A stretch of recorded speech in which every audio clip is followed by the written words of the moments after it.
আমার সকল প্রিয় বন্ধুরা, আশা রাখছি তোমরা যে যেখানে আছো ভীষণ ভীষণ ভালো আছো, আর আমিও ভালো আছি। তো সবাইকে শুভ সন্ধ্যা জানিয়ে আজকের এই ব্লগটা শুরু করলাম তোমাদের সঙ্গে নিয়ে। তো এখন বাজে ওই যে 6টা মতো, আর আমি রান্নাঘরে প্রতিদিনকার মতো চলে এসেছি সন্ধ্যার টিফিনটা বানাতে। ওদের সবাইকে ঘুম থেকে তুলে এই যে টিভি দেখতে বসিয়ে দিয়ে এসেছি। তারপরে আমার মেয়ে আমাকে তো কখনোই ছাড়ে না বলতে গেলে, পাশে পাশেই থাকে। তো আমার সঙ্গেও চলে এসেছে রান্নাঘরে। তো ওকে পাশে বসিয়েই আমি এই যে ব্রেড ছেঁকছি। তো ভয় আছে মনে, একটু দূরে দূরেই থাকছে। ও খুব সাবধানী, আমাকে মাঝে সাঝে হেল্প করার চেষ্টা করছে, তবে ঠিকঠাক দূরত্বেই বসে আছে। তো আমার এই দেখো ব্রেড ছেঁকা হয়ে গেছে।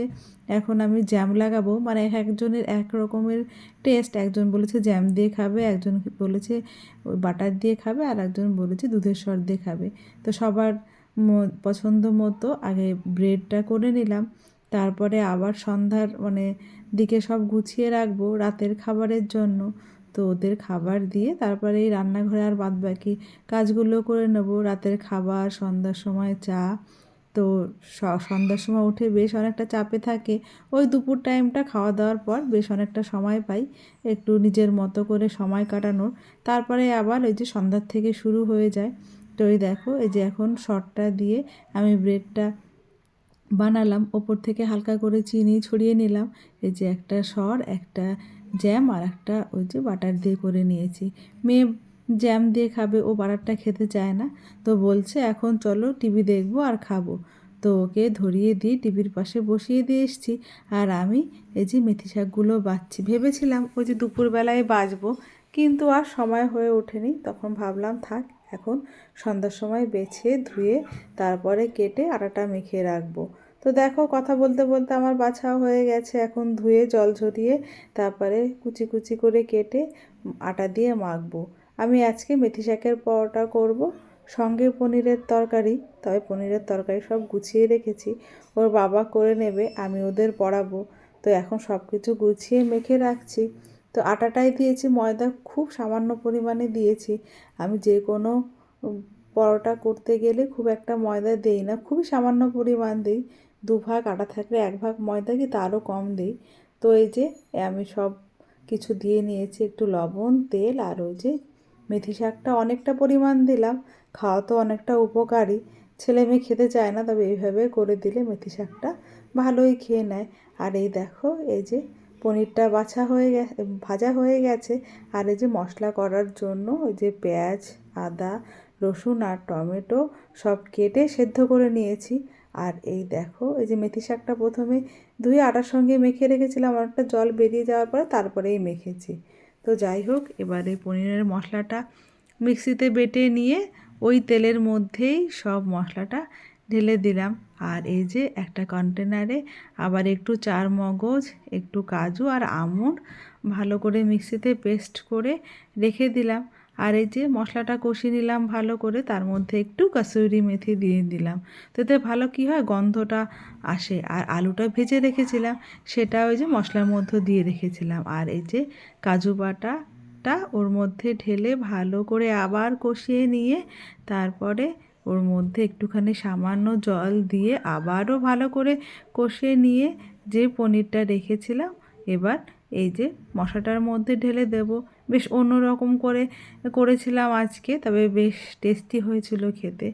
প্রত্যেক দিন এক এক দিন এক রকম করলে দেখবে স্বাদটাও একটু চেঞ্জ হয়, আর খেতেও বেশ একটু অন্যরকম হয়।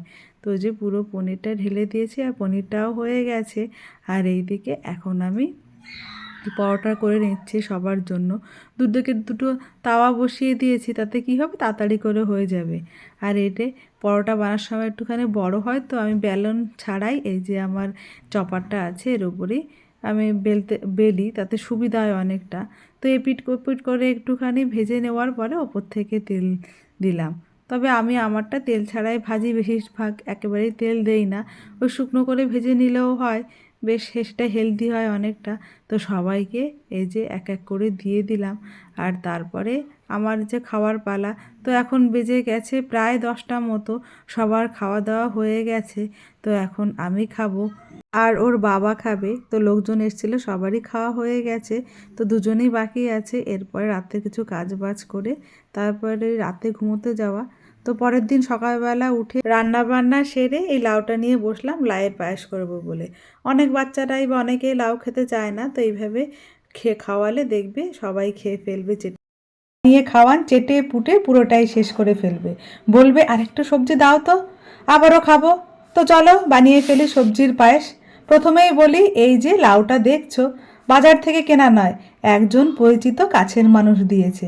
তা সে বুঝতে পারেনি এত কচি লাউ আমাকে তো দিয়ে গেছে, কিন্তু এত কচি লাউয়ের ঝোল খেতে কিন্তু একদমই ভালো লাগে না।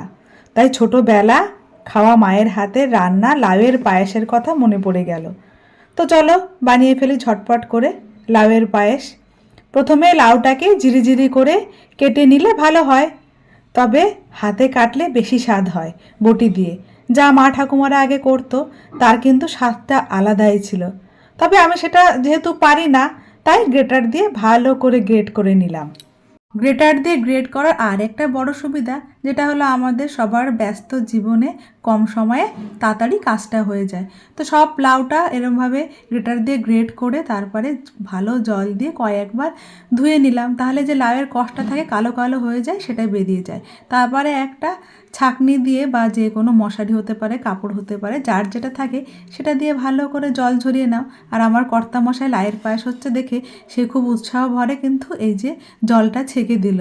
আর আমি এটা করেছিলাম রান্নার সময়। এখন ওই সন্ধ্যার দিকে চলে এসে রান্নাঘরে যে পায়েসটা করব, তো পায়েসটা করার জন্য জলটা ঝরিয়ে রেখেছিলাম, সেটা এখন ওই যে জলের মধ্যে আবারও দিয়ে একটু সেদ্ধ করব। দেখো কি অবস্থা, জল ঝরিয়ে আবার জলের মধ্যে দিয়েই সেদ্ধ করতে হবে। তো যাই হোক, একটুখানি হলুদ দিয়ে দিলাম যাতে রঙটা ভালো আসে। তো টকবক করিয়ে ফুটে নিলাম 2 মিনিট মতো, বেশি ফোটালে হবে না।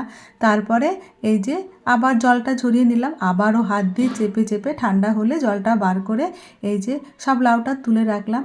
তারপরে একটা কন্টেনারে আমি আগেই কিন্তু দুধ জাল দিয়ে রেখেছিলাম, সেটা আবারও কড়াইতে ঢেলে বেশ খানিকক্ষণ টকবক করে ফুটিয়ে তারপরে লাউয়ের যে ঝিরিঝিরি অংশগুলো সেইগুলো দিয়ে দেবো।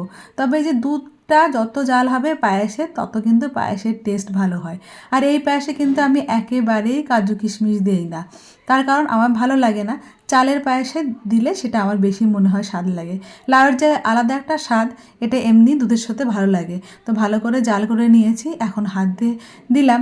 ভাবলাম প্রথমে প্লেট ধরেই ঢেলে দেই, যেটা ভয় ছিল দুধটা ছেটাবে, ঠিক তাই হলো। যাই হোক, পরে শেষমেশ হাত দিয়ে এই যে সব ঢেলে দিলাম। তারপরে ভালো করে জাল করে নিলাম। জাল দিয়ে এই যে নামানোর আগে তারপরে আবারও একটু ওই যে দুধ গুঁড়ো দিলাম, যেটা গরম জলে গুলে ভালো করে গুলে তারপরে ওর মধ্যে ঢেলে দিলাম। গুঁড়ো দুধ দিলেও দেখবে যে কোনো পায়েসের স্বাদটা অন্যরকম হয়। আর তার মধ্যে একটু এলাচ গুঁড়ো আর স্বাদ মতো যার যার মতো চিনি দেবে। আমি একটা গুঁড়ো দিয়েছিলাম, মানে পাটালি দিয়েছিলাম, সবে উঠছে একটাই ছিল, সেটা দিয়ে দিলাম, তবে গন্ধ খুব একটা ছিল না। আর তারপরে ওই হাফ চামচ মতো নুন, নুন কিন্তু মাস্ট আমার মতে, সেটা দিতে হবে, নাহলে দুধের স্বাদটা পাওয়া যাবে না। আর ওপর থেকে ওই যে ছড়িয়ে দিলাম একটু এলাচ। তারপরে ভালো করে অনেকক্ষণ ধিমে আঁচে দিয়ে এই যে একটু নেড়ে চেড়ে দিলাম যাতে দুধটা গাঢ় হয়ে যায়। আর তারপরে দেখলাম চিনিটাও কম আছে, আবার একটু চিনি দিয়ে দিলাম। আর এই যে নামানোর আগে অবশ্যই যেটা দিতে হবে চালের গুঁড়ি, কিন্তু যেমন পরিমাণ আমি ওই যে বড় বড় 2 চামচ চালের গুঁড়ি দিয়েছিলাম, পরে 2 চামচ দিয়ে আবার 1 চামচ দিয়েছিলাম, মনে হলে একটু কম হয়ে গেছে। যেহেতু লাউয়ের পায়েস থিকনেস আসবে না, সেই কারণে ওই চালের গুঁড়িটা নামানোর আগে দেওয়া। আর তারপরে এই যে নামানোর আগে আরেকটু গুড় দিয়ে দিলাম, যাতে গন্ধটা আছে, কিন্তু একেবারেই গন্ধটা আসেনি। তো একেবারে দেখো কি সুন্দর হয়ে গেছে লাউয়ের পায়েসটা। একেবারে সবাইকে দেওয়ার জন্য সন্ধ্যাবেলায় গরম গরম নামিয়ে ফেললাম। খেতেও খুব ভালো হয়েছিল, খেয়ে সবাই দারুণ প্রশংসা করেছে। তোমরা কিন্তু বানিয়ে এইভাবে খেয়েও দেখবে অনেক সুন্দর হয়েছে। শুধু লাউ দিয়ে নয়, এই চাল কুমড়ো দিয়ে পেঁপে দিয়ে এইভাবে করে খেয়ে দেখো, দারুণ লাগবে। সবজি খাওয়ার মজা তখন সবাই বুঝবে। বাচ্চা বুড়ো যুবক ছেলে মেয়ে সবাই কিন্তু চেটেপুটে খেয়ে নেবে। আর এই যে আমি একটু ঠান্ডা হওয়ার পর 4টে কাচের বাটিতে নামিয়ে নিলাম। ওপর থেকে ডেকোরেশন করার জন্য 2টো কিশমিশ ছড়িয়ে দিলাম। যে খাওয়ার হয় সে খাবে, যে ফেলে দেওয়ার হয় সে ফেলে দেবে। তো সবাই ভালো থেকো, সুস্থ থেকো, টাটা।